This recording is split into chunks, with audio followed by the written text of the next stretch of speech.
The Adventure of the Red Circle. Part 1. Well, Mrs. Warren, I cannot see that you have any particular cause for uneasiness, nor do I understand why I, whose time is of some value, should interfere in the matter. I really have other things to engage me. So spoke Sherlock Holmes, and turned back to the great scrap-book, in which he was arranging and indexing some of his recent material. But the landlady had the pertinacity and also the cunning of her sex. She held her ground firmly. "You arranged an affair for a lodger of mine last year," she said, "Mr. Fairdale Hobbs." "Ah, yes, a simple matter." "But he would never cease talking of it, your kindness, sir, and the way in which you brought light into the darkness. I remembered his words when I was in doubt and darkness myself. I know you could, if you only would." Holmes was accessible upon the side of flattery, and also, to do him justice, upon the side of kindliness. The two forces made him lay down his gum-brush with a sigh of resignation, and push back his chair.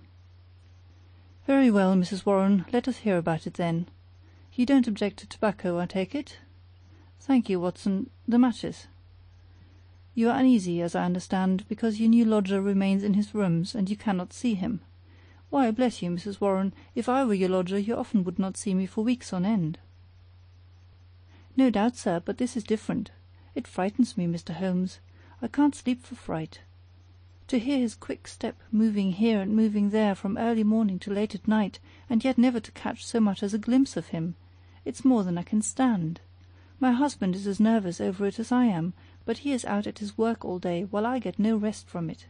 What is he hiding for? What has he done?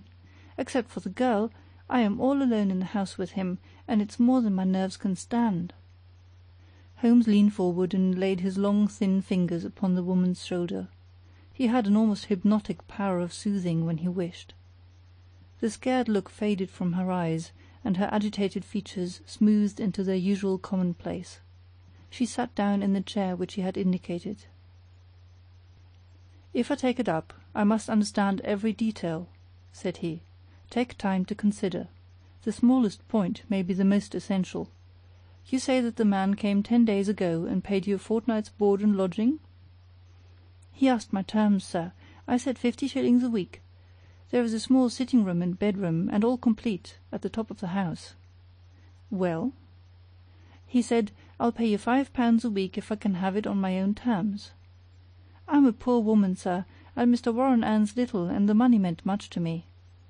He took out a £10 note, and he held it out to me then and there.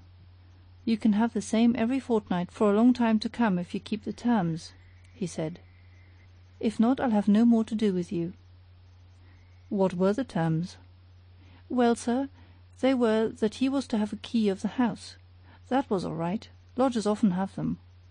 Also that he was to be left entirely to himself and never, upon any excuse, to be disturbed." "Nothing wonderful in that, surely?" "Not in reason, sir, but this is out of all reason. He has been there for 10 days, and neither Mr. Warren nor I, nor the girl has once set eyes upon him. We can hear that quick step of his pacing up and down, night, morning, and noon, but except on that first night he has never once gone out of the house." "Oh, he went out the first night, did he?" "Yes, sir, and returned very late, after we were all in bed. He told me after he had taken the rooms that he would do so, and asked me not to bar the door. I heard him come up the stair after midnight." "But his meals?" "It was his particular direction that we should always, when he rang, leave his meal upon a chair, outside his door. Then he rings again when he has finished, and we take it down from the same chair. If he wants anything else, he prints it on a slip of paper and leaves it." "Prints it?" "Yes, sir, prints it in pencil. Just the word, nothing more. Here's one I brought to show you. Soap. Here's another. Match. This is one he left the first morning. Daily Gazette. I leave that paper with his breakfast every morning." "Dear me, Watson," said Holmes, staring with great curiosity at the slips of foolscap which the landlady had handed to him. "This is certainly a little unusual. Seclusion I can understand, but why print? Printing is a clumsy process. Why not write? What would it suggest, Watson?" "That he desired to conceal his handwriting." "But why? What can it matter to him that his landlady should have a word of his writing? Still, it may be as you say. Then again, why such laconic messages? I cannot imagine. It opens a pleasing field for intelligent speculation. The words are written with a broad-pointed, violet-tinted pencil of a not unusual pattern. You will observe that the paper is torn away at the side here after the printing was done, so that the S of soap is partly gone. Suggestive, Watson, is it not? Of caution? Exactly. There was evidently some mark, some thumbprint, something which might give a clue to the person's identity. Now, Mrs. Warren, you say that the man was of middle size, dark, and bearded. What age would he be? Youngish, sir, not over 30. Well, can you give me no further indications? He spoke good English, sir, and yet I thought he was a foreigner by his accent. And he was well dressed? Very smartly dressed, sir, quite the gentleman. Dark clothes, nothing you would note. He gave no name? No, sir. And he has no letters or callers? None. But surely you or the girl enter his room of a morning?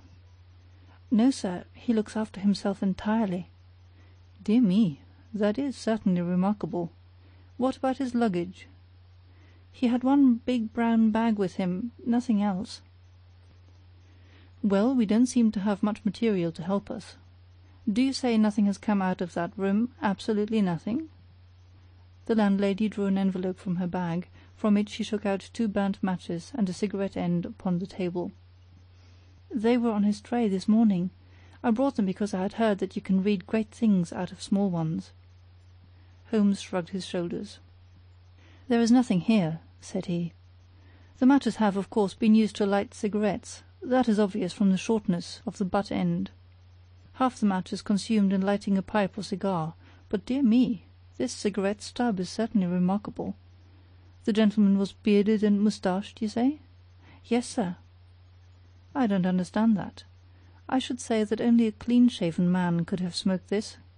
Why, Watson, even your modest moustache would have been singed. A holder? I suggested. No, the end is matted. I suppose there could not be 2 people in your rooms, Mrs. Warren? No, sir. He eats so little that I often wonder it can keep life in one. Well, I think we must wait for a little more material. After all, you have nothing to complain of. You have received your rent, and he is not a troublesome lodger, though he is certainly an unusual one. He pays you well, and if he chooses to lie concealed, it is no direct business of yours. We have no excuse for an intrusion upon his privacy, until we have some reason to think that there is a guilty reason for it. I've taken up the matter, and I won't lose sight of it. Report to me if anything fresh occurs, and rely upon my assistance if it should be needed. There are certainly some points of interest in this case, Watson, he remarked when the landlady had left us. It may, of course, be trivial, individual eccentricity, or it may be very much deeper than appears on the surface. The first thing that strikes one is the obvious possibility that the person now in the rooms may be entirely different from the one who engaged them. Why should you think so? Well, apart from this cigarette end, was it not suggestive that the only time the lodger went out was immediately after his taking the rooms? He came back, or someone came back, when all witnesses were out of the way. We have no proof that the person who came back was the person who went out. Then again, the man who took the rooms spoke English well. This other, however, prints match when it should have been matches. I can imagine that the word was taken out of a dictionary, which would give the noun but not the plural. The laconic style may be to conceal the absence of knowledge of English. Yes, Watson, there are good reasons to suspect that there has been a substitution of lodgers. But for what possible end? Ah, there lies our problem. There is one rather obvious line of investigation. He took down the great book in which, day by day, he filed the agony columns of the various London journals. Dear me, said he, turning over the pages, what a chorus of groans, cries, and bleatings! What a rag-bag of singular happenings! But surely the most valuable hunting ground that ever was given to a student of the unusual. This person is alone and cannot be approached by letter without a breach of that absolute secrecy which is desired. How is any news or any message to reach him from without? Obviously by advertisement through a newspaper. There seems no other way, and fortunately we need concern ourselves with the one paper only. Here are the Daily Gazette extracts of the last fortnight. Lady with a black boa at Prince's Skating Club. That we may pass. Surely Jimmy will not break his mother's heart. That appears to be irrelevant. If the lady who fainted in the Brixton bus, she does not interest me. Every day my heart longs, bleat, Watson, unmitigated bleat. Ah, this is a little more possible. Listen to this. Be patient. We'll find some sure means of communication. Meanwhile this column, G. That is 2 days after Mrs. Warren's lodger arrived. It sounds plausible, does it not? The mysterious one could understand English, even if he could not print it. Let us see if we can pick up the trace again. Yes, here we are, 3 days later. Am making successful arrangements. Patience and prudence. The clouds will pass. G. Nothing for a week after that. Then comes something much more definite. The path is clearing. If I find chance signal message, remember code agreed, 1A, 2B, and so on. You will hear soon. G. That was in yesterday's paper, and there is nothing in today's. It's all very appropriate to Mrs. Warren's lodger. If we wait a little, Watson, I don't doubt that the affair will grow more intelligible. So it proved, for in the morning I found my friend standing on the hearth-rug, with his back to the fire and a smile of complete satisfaction upon his face. "How's this, Watson?" he cried, picking up the paper from the table.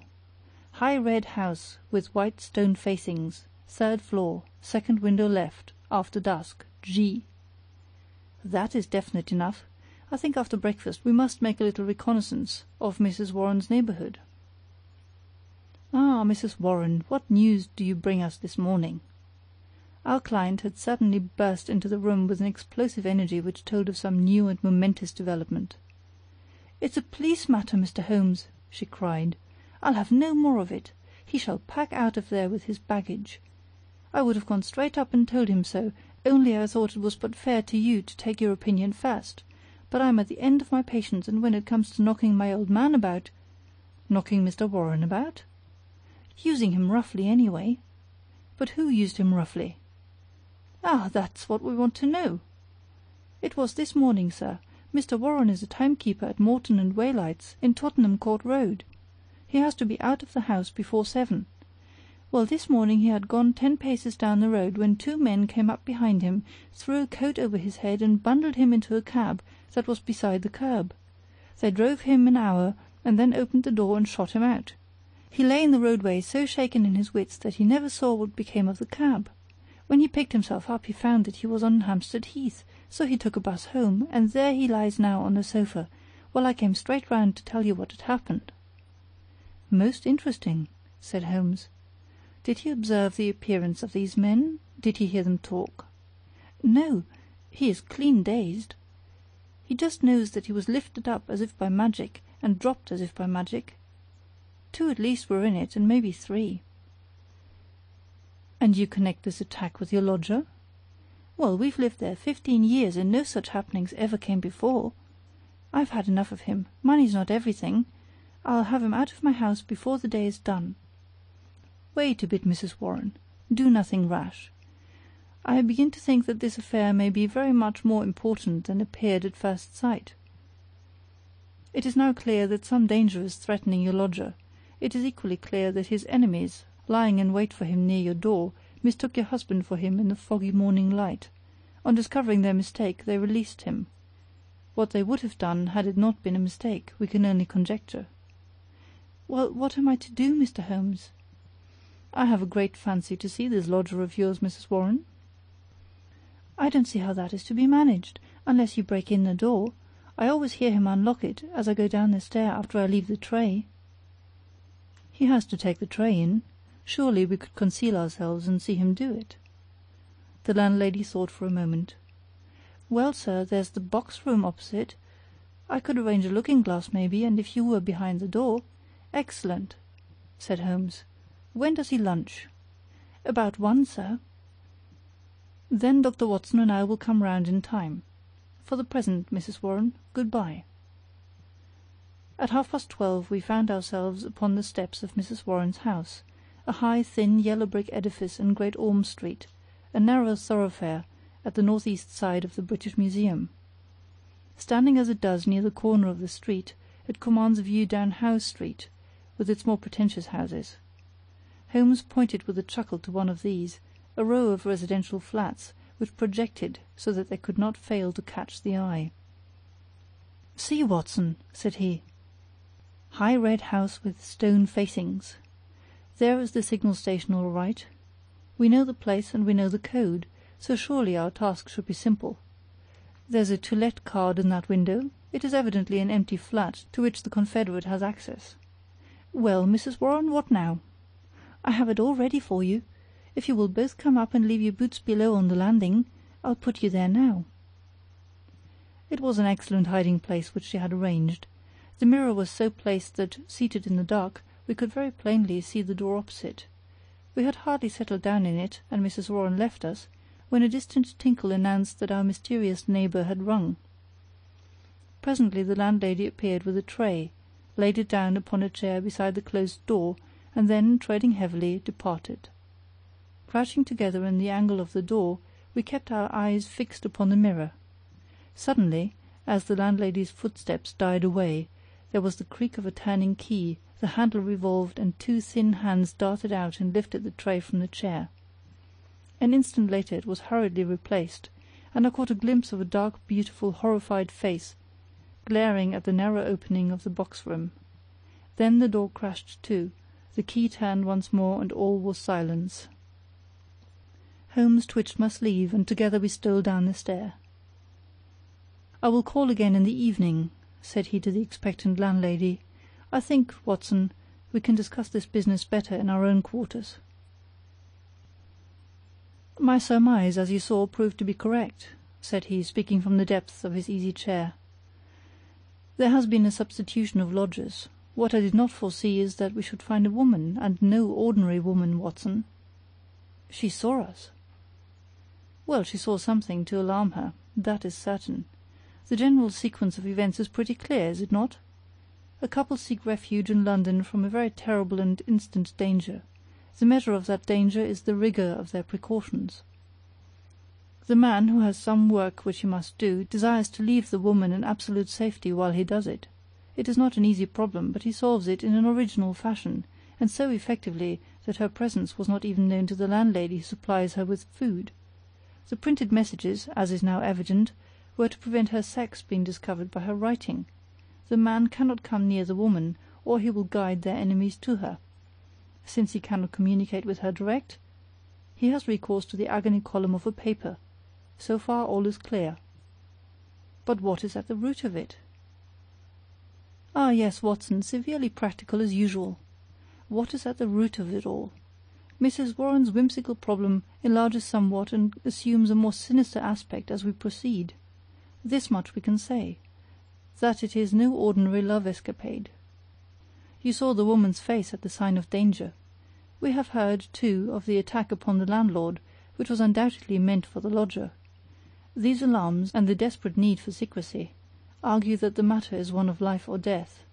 The attack upon Mr. Warren further shows that the enemy, whoever they are themselves not aware of the substitution of the female lodger for the male. It is very curious and complex, Watson. Why should you go further in it? What have you to gain from it? What indeed? It is art for art's sake, Watson. I suppose when you doctored you found yourself studying cases without thought of a fee? For my education, Holmes. Education never ends, Watson. It is a series of lessons, with the greatest for the last. This is an instructive case. There is neither money nor credit in it, and yet one would wish to tidy it up. When dusk comes, we should find ourselves one stage advanced in our investigation. When we returned to Mrs. Warren's rooms, the gloom of a London winter evening had thickened into one grey curtain, a dead monotone of colour, broken only by the sharp yellow squares of the windows and the blurred halos of the gas lamps. As we peered from the darkened sitting-room of the lodging-house, one more dim light glimmered high up through the obscurity. "Someone is moving in that room," said Holmes in a whisper, his gaunt and eager face thrust forward to the window-pane. Yes, I can see his shadow. There he is again. He has a candle in his hand. Now he is peering across. He wants to be sure that she is on the lookout. Now he begins to flash. Take the message also, Watson, that we may check each other. A single flash, that is A, surely. Now then, how many did you make it? 20, so did I. That should mean T. A-T, that's intelligible enough. Another T. Surely this is the beginning of a second word. Now then, T-E-N-T-A. Dead stop. That can't be all, Watson. Attenta gives no sense. Nor is it any better as 3 words, at 10 ta. Unless T-A are a person's initials. There it goes again. What's that? A-T-T-E. Why, it's the same message over again. Curious, Watson, very curious. Now he is off once more. A-T. Why, he is repeating it for the 3rd time. Attenta 3 times. How often will he repeat it? No, that seems to be the finish. He has withdrawn from the window. What do you make of it, Watson? A cipher message, Holmes. My companion gave a sudden chuckle of comprehension. And not a very obscure cipher, Watson, said he. Why, of course, he is Italian. The A means that it is addressed to a woman. Beware, beware, beware. How is that, Watson? I believe you have hit it. Not a doubt of it. It is a very urgent message, thrice repeated to make it more so. But beware of what? Wait a bit, he is coming to the window once more. Again we saw the dim silhouette of a crouching man and the whisk of the small flame against the window as the signals were renewed. They came more rapidly than before, so rapid that it was hard to follow them. Pericolo, pericolo. Eh, what's that, Watson? Danger, isn't it? Yes, by Jove, it's a danger signal. Here he goes again. Halloa, what on earth? The light had suddenly gone out. The glimmering square of window had disappeared, and the 3rd floor formed a dark band round the lofty building, with its tiers of shining casements. The last warning cry had suddenly cut short. How, and by whom? The same thought occurred on the instant to us both. Holmes sprang up from where he crouched by the window. "This is serious, Watson," he cried. "There is some devilry going forward. Why should such a message stop in such a way? I should put Scotland Yard in touch with this business, and yet it is too pressing for us to leave. Shall I go for the police? We must define the situation a little more clearly. It may bear some more innocent interpretation. Come, Watson, let us go cross ourselves and see what we can make of it." End of The Adventure of the Red Circle, Part 1. Recorded by Gesine in October 2007.